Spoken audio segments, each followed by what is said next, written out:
ഇത്ര ഹേറ്റിനൊന്നും ഒരു കാര്യമില്ല. എല്ലാത്തിനും അവസാനം ഓ മൈ ഗോഡ് എല്ലാവരും കൂടി കോർണറായിട്ട് ഈ പറയുന്ന ഗബ്രി സൈബർ ഉള്ളെങ്കിൽ ഇട്ടുകൊടുക്കുകയാണ്. ഈ ഒരു അവസ്ഥയിൽ നിൽക്കുന്ന സമയത്ത് അഫിയും ബ്രേക്കപ്പ് ആയിട്ടിരിക്കുന്ന ആൾ തന്നെയായിരുന്നു. ആൻഡ് ഈ ഒരു സമയത്ത് അവർ റിലേഷൻഷിപ്പിൽ ഗൈസ് തെറ്റുപറ്റിപ്പോയി. വിചാരിച്ചില്ല ഇങ്ങനെയൊക്കെ ഈ ലെവലിലൊക്കെ ഉണ്ട്, ഈ ലെവലിലൊക്കെ ആയിരുന്നു എന്ന് ഞാൻ ചിന്തിച്ചില്ല. വേറൊന്നുമല്ല, ജാസ്മിൻ്റെ ഗബ്രിയുടെ കോംബോ ഇങ്ങനെ ഒരു രീതിയിൽ കൂടി ചിന്തിക്കാമായിരുന്നു എന്ന് ഗബ്രിയുടെ ഇൻസ്റ്റാഗ്രാം പോസ്റ്റ് നമുക്ക് വീണ്ടും പഠിപ്പിച്ചു തന്നിരിക്കുകയാണ്. ഞാൻ അറിഞ്ഞില്ല, തെറ്റുകാരൻ നമ്മളായിരുന്നു, നമ്മൾ പറഞ്ഞതാണ്, നമ്മുടെ കണ്ണിലൂടെ നമ്മൾ കണ്ട രീതിയായിരുന്നു തെറ്റ് എന്നൊക്കെ ഇപ്പോൾ കേൾക്കുന്നു. സങ്കടം വരുന്നു. എനിക്ക് ഇങ്ങനെ എന്ത് പറയണം എന്ത് ചെയ്യണം എന്നറിയില്ല. എല്ലാവരും കൂടി ഗബ്രിയെ മനഃപൂർവ്വം സൈബർ ബുള്ളിങ് ചെയ്യുന്നു എന്നാണ് ഗബ്രിയുടെ ഇൻസ്റ്റാഗ്രാം പോസ്റ്റ് പറയുന്ന. ലാസ്റ്റ് എഴുതി വെച്ചിട്ടുണ്ട് ഫ്രണ്ട്സ് ആൻഡ് ഫാമിലി എന്ന്. എല്ലാവരും മനഃപൂർവ്വം, ഓരോ ജനങ്ങളും, നിങ്ങൾ കമൻറ്റ് ചെയ്യുന്നവരുൾപ്പെടെ എല്ലാവരും കൂടി മനഃപൂർവ്വം ഗബ്രിയെ ചവിട്ടി താഴ്ത്തി സൈബർ ബുള്ളിങ് ചെയ്യുന്നു എന്നാണ് ആ പോസ്റ്റ് പറയുന്നത്. സങ്കടമുണ്ട്. ഞാൻ കുറച്ചൊന്ന് വായിക്കാം.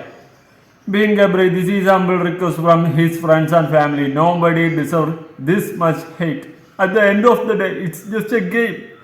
ഇത്ര ഹേറ്റിനൊന്നും ഒരു കാര്യമില്ല. എല്ലാത്തിനും അവസാനം ഇറ്റ്സ് എ ഗെയിം. അവനും ഇമോഷൻസ് ആൻഡ് ഫീലിംഗ് ഉള്ള ഒരു മനുഷ്യനാണ്.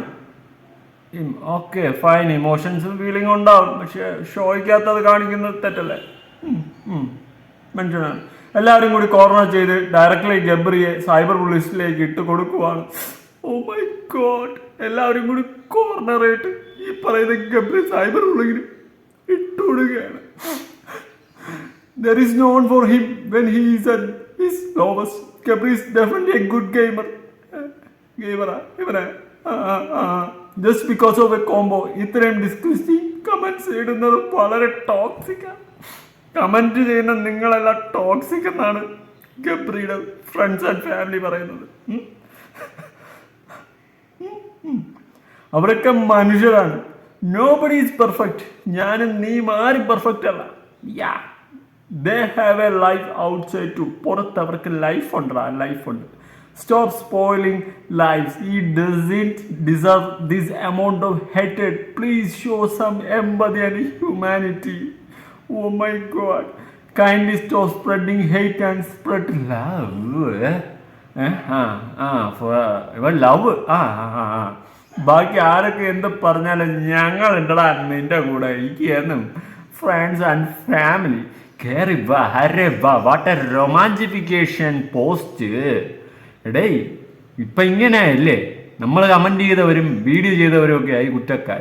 സൈബർ ബുള്ളിങ് മനഃപൂർവ്വം ഇട്ട് കൊടുക്കുന്നത്. അവനും അവളും കൂടി, അല്ലെങ്കിൽ അവിടെ അവളെ വിട്, അവൻ ചെയ്ത് കൂട്ടിയ കൂത്താട്ടത്തിന് പറയാൻ ആരുമില്ലേ? അത് ഈ ഫ്രണ്ട്സ് ഫാമിലി ഒന്നും കാണില്ലേ?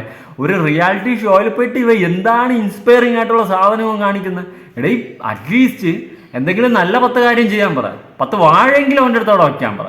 അല്ലാണ്ട് ഈ പറയുന്നത് പോലെ കാണിക്കാൻ പാടില്ലാത്ത അപരാധിത്തന്നെ മൊത്തം ഒരു റിയാലിറ്റി ഷോയ്ക്കകത്ത് അവൻ പോയി കാണിച്ചിട്ട് അവനെ ന്യായീകരിക്കുവാണ്, അവനെ മെഴുക്കുവാണ്. അത് എന്താണ് അവിടെ, എന്ത് കോക്കനായിട്ടാണ് അവിടെ കാണിക്കുന്നത്? എനിക്ക് അറിയാൻ പാടില്ലാത്തതുകൊണ്ടാണ് ചോദിക്കുന്നത്. ഇതിപ്പോൾ കമൻറ്റ് നിങ്ങൾ ഓക്കെ, ബാക്കി എല്ലാം പറഞ്ഞു ഓക്കെ, ഇപ്പം കമൻറ്റ് ചെയ്യുന്ന ഒരു സൈബർ ബുള്ളിങ്ങിന് ഇട്ട് കൊടുക്കുന്ന ആ സാധനമാണ് എനിക്ക് കൊണ്ട്. അതുകൊണ്ട് മാത്രമാണ് ഈ സാധനം ഞാൻ ചെയ്തത്. മനസ്സിലായ? അതപ്പോൾ ബാക്കിയുള്ളവരെല്ലാം കുറ്റക്കാരാണ്. അപ്പോൾ ഗബ്രി അതിൻ്റെ അകത്ത് കാണിച്ചതെല്ലാം നല്ല കാര്യമോ? അതെവിടെ കൊണ്ടാ ന്യായോട്? ഒരു മറ്റേ അടുത്ത ഡയലോഗല്ലേ അത്? മറ്റേ അടുത്തതിൻ്റെ അടുത്ത പേജിൻ്റെ ഇപ്പുറത്ത് വരേണ്ട പേജിലെ ഡയലോഗായിപ്പോയി. ഒരുമാതിരത്തെ ഡയലോഗായിപ്പോയി. ഇപ്പം നോക്കി നിന്നവനും കണ്ടു നിന്നവനുമായി കുറ്റക്കാരൻ. വെടി വച്ചവന് ഒച്ച വച്ചവന് കുഴപ്പമില്ല, ഒച്ച കേട്ടവനാണ് കൊച്ച. അതാണ് വെടി വച്ചവന് കുഴപ്പമില്ല, ഒച്ച കേട്ടവനാണ് പ്രശ്നം. അത് കൊള്ളാമല്ലോ മറ്റേ അടുത്ത പരിപാടി. എന്നിട്ട് എല്ലാവരും ലവ് സ്പ്രെഡ് ചെയ്യണം. അവൻ ലവ് സ്പ്രെഡ് ചെയ്താണ് ഈ കോലത്തിലായത്. ഒരു റിയാലിറ്റി ഷോയിൽ പോയി കാണിക്കേണ്ട കുറച്ച് മാനേഴ്സ് ഉണ്ട്. അതിൻ്റെ എക്സ്ട്രീം ലെവല് അവൻ വേറെ ലെവലിൽ കൊണ്ട് കാണിച്ചാണ് ഈ കോലത്തിലായത്. അവനും അവളും രണ്ടും കണക്കാണ്. എന്തായാലും ജാസ്മിൻ്റെ ഈ ഒരു മറ്റേ അഫ്സല് കറങ്ങിത്തിരിഞ്ഞ് മുന്നേ ആ ഒരു ട്രയാങ്കിൾ ലവിൽ പെട്ട ഒരു കാര്യം ഈ പറയുന്ന ഹെയ്തി പറയുന്നുണ്ട്. ഹെയ്തിയും ഇവരൊക്കെ ഭയങ്കര ക്ലോസ് ആയിരുന്നല്ലോ. ഹെയ്തിയും ഈ പറയുന്ന ജാസ്മിനുമായിട്ടൊക്കെ ഭയങ്കര ക്ലോസ് ആയിരുന്ന ഒരു ടൈമായിരുന്നു. ഒരു കല്യാണത്തിന് വെച്ചിട്ടാണല്ലോ അഫ്സലിനെ പരിചയപ്പെട്ടാണല്ലോ ജാസ്മിൻ കണക്ട് ആവുന്നത്. അതിന് മുമ്പേ തൊട്ട് മുന്നേ ഒരാഴ്ച മുമ്പേ മുന്നേ എടുത്ത് കളഞ്ഞ് എന്തൊക്കെ കാണണം. എന്തായാലും ഹെയ്തി പറഞ്ഞത് നമുക്കൊന്ന് കേട്ടു നോക്കാം. ഈ ഒരു അവസ്ഥയിൽ നിൽക്കുന്ന സമയത്ത് അഫിയും ബ്രേക്കപ്പ് ആയിട്ടിരിക്കുന്ന ആൾ തന്നെയായിരുന്നു. ആൻഡ് ഈ ഒരു സമയത്ത് അവർ റിലേഷൻഷിപ്പിലായിരുന്നില്ല. ബ്രേക്കപ്പ് നടക്കുന്ന സമയം വരെ, അല്ലെങ്കിൽ ബ്രേക്കപ്പ് ആണെന്ന് കുറച്ച് കാലം വരെ അവർ ഒരുമിച്ച് റിലേഷൻഷിപ്പില്ല. അവള് ഒരിക്കലും ഒരു റിലേഷൻഷിപ്പിൽ ഇരുന്നപ്പോ, അതായത് എൻഗേജ്മെന്റ് കഴിഞ്ഞിട്ട് ബ്രേക്കപ്പ് ആയിട്ടുണ്ടായിരുന്ന ആ റിലേഷൻഷിപ്പിൽ ഇരിക്കുന്ന സമയത്ത് അഫ്സൽ അമീറുമായിട്ട് റിലേഷൻഷിപ്പിൽ ഉണ്ടായിരുന്നില്ല. അത് ബ്രേക്കപ്പ് ആയതിനു ശേഷം തന്നെയാണ് ആ റിലേഷൻഷിപ്പിലേക്ക് പോയിട്ടുള്ളത്. ആൻഡ് പിന്നെ നമ്മുടെ ഗ്യാങ് ഒക്കെ സ്പ്ലിറ്റ് ആയി. അപ്പൊ ഇതിനാണ് ഇവിടെ റിലേഷൻഷിപ്പ് ആവുന്നതൊക്കെ. ആ റിലേഷൻഷിപ്പ് ആവുന്ന കാര്യത്തിനെ കുറിച്ചിട്ട് ഇവളിങ്ങനെ റിലേഷൻഷിപ്പിലാണ്, ഞങ്ങള് അങ്ങോട്ടും ഇങ്ങോട്ടും ഇഷ്ടം തുറന്ന് പറഞ്ഞു, എൻഗേജ്മെന്റ് ആണ് എന്നുള്ള കാര്യമൊന്നും അറിയിച്ചിട്ടുണ്ടായിരുന്നില്ല. പക്ഷെ എന്നാലും പറഞ്ഞിട്ടുണ്ട് ഒരു ഹോപ്പ്, അഫ്സൽ അമീറിനായിട്ട് റിലേഷൻഷിപ്പിൽ എങ്ങനെയാണെന്ന് വെച്ചപ്പോ ഹോപ്പ് ഉണ്ടെന്ന് പറഞ്ഞു. അപ്പം ഫെബ്രുവരി 14 വാലന്റൈൻസ് ഡേക്ക് എന്താണ് നിങ്ങളുടെ പ്ലാൻ എന്ന് ഞാൻ ഇവിടെ വിളിച്ച സമയത്ത് ഞാൻ ചോദിച്ചപ്പോൾ അവള് പറഞ്ഞു പ്രത്യേകിച്ച് പ്ലാനൊന്നും ഇല്ല, ഇനിയിപ്പോ ഞാൻ അഫിക്കാക്കാനെ കൊണ്ടുവന്നിട്ട് ഒരു വീഡിയോ ചെയ്യേണ്ടി വരും, അല്ലെങ്കിൽ അഫിക്കാക്കാനെ കൊണ്ടുവന്ന് സർപ്രൈസ് ചെയ്യേണ്ടി വരും. അപ്പൊ ഇവന് അഫിക്കാക്കാനായിട്ട് സെറ്റ് ആയോ എന്ന് ചോദിച്ചപ്പോ പറഞ്ഞു അറിയില്ലടി, നമ്മളിപ്പോഴും മനസ്സിലാക്കിക്കൊണ്ടിരിക്കുകയാണ്, ആയാൽ നല്ലത് എന്നുള്ളത് പറഞ്ഞു. അപ്പൊ അഥവാ ആയാലും നീ പബ്ലിക് ആക്കാനോ അതിന്റെ കാര്യങ്ങൾ പുറത്തു കൊണ്ടുവരാനോ നിൽക്കണ്ട, കാരണം അറിയാലോ സൈബർ ബുള്ളിങ് ഭയങ്കര പ്രശ്നമാണ്. അത് നിനക്ക് സഹിക്കാൻ പറ്റുമോ എന്നുള്ള കാര്യം എത്രത്തോളം ചിന്തിക്കേണ്ടിയിരിക്കുന്നു എന്നൊക്കെ പറഞ്ഞിട്ടുണ്ടായിരുന്നു. ആൻഡ് ഇപ്പൊ അഫിയുടെ പോസ്റ്റിൽ അഫി പറഞ്ഞിട്ടുണ്ടായിരുന്നു ചീറ്റിംഗ് ആണ്, ചീറ്റിംഗ് ആയി ഫീൽ ചെയ്തു. ഓഫ് കോഴ്സ് ഞാൻ ജാസ്മിൻ എന്റെ ഫ്രണ്ടാണ്, as a Big Boss contestant അവളെ ഞാൻ സപ്പോർട്ട് ചെയ്യുന്നുണ്ട്, അവളൊരു ബിഗ് ബോസ് മെറ്റീരിയൽ ആണെന്നൊക്കെ ഞാൻ സമ്മതിക്കുന്നുണ്ട്. പക്ഷെ അവളെ കുറ്റം പറയില്ല.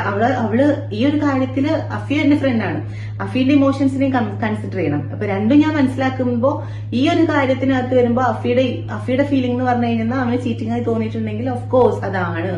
കാരണം ഒരാൾക്ക് ഒരു ഹോപ്പ്, ഒരു പുറത്ത് നിന്നൊരു ഹോപ്പ് കൊടുത്തിട്ട് ഹോപ്പ് അവിടെ നിലനിൽക്കുന്ന സാഹചര്യത്തിൽ നമ്മൾ മറ്റൊരാളുമായിട്ട് റിലേഷൻഷിപ്പിലേക്ക് പോകുമ്പോൾ അത് തെറ്റ് തന്നെയാണ്.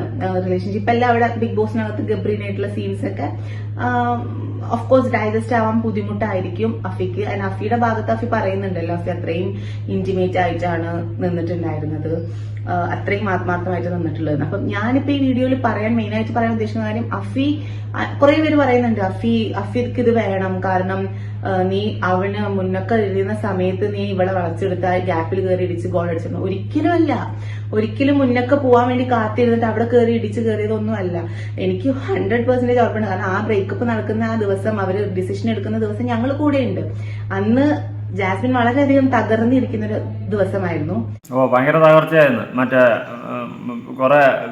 ഓടൊക്കെ പൊട്ടി വീഴുന്ന തകർന്ന് പൊളിഞ്ഞ് കിടന്നു. ഞാനൊന്നും പറയാനില്ല കൂടിപ്പോയ. ഓരോന്നിനെ കളയുന്ന അവൾക്കൊരു റെസ്റ്റ് പോലും ഇല്ല. 2 ദിവസത്തിനകത്ത് അടുത്ത സെറ്റ്. ഇതൊക്കെ ഒരു കഴിവ് തന്നെടേ. ഇടയ്ക്ക് തഞ്ചുട്ടൊക്കെ കണ്ടില്ലേ, ഒരുത്തിയെ തേച്ചൊട്ടിച്ച് വിട്ടിട്ട് അടുത്തേൽ കയറി പിടിച്ചു. അതുപോലെ തന്നെ ഇതൊക്കെ അവസ്ഥടാ.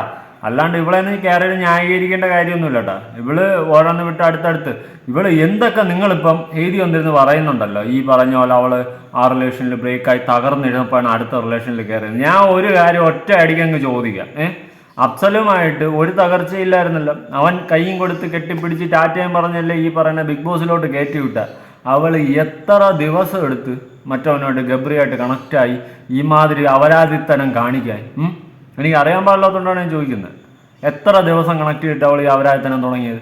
പുറത്തുനിന്ന് അഫ്സലായിട്ട് എന്താ ബ്രേക്കപ്പ് ആയോ? ഇല്ല. പിണങ്ങിയോ? ഇല്ല. വളരെ സന്തോഷമായിട്ട് കയറ്റി അകത്തോട്ട് വിട്ടത്. 2 ദിവസത്തിൽ ഗബ്രിയായിട്ട് കണക്റ്റായി.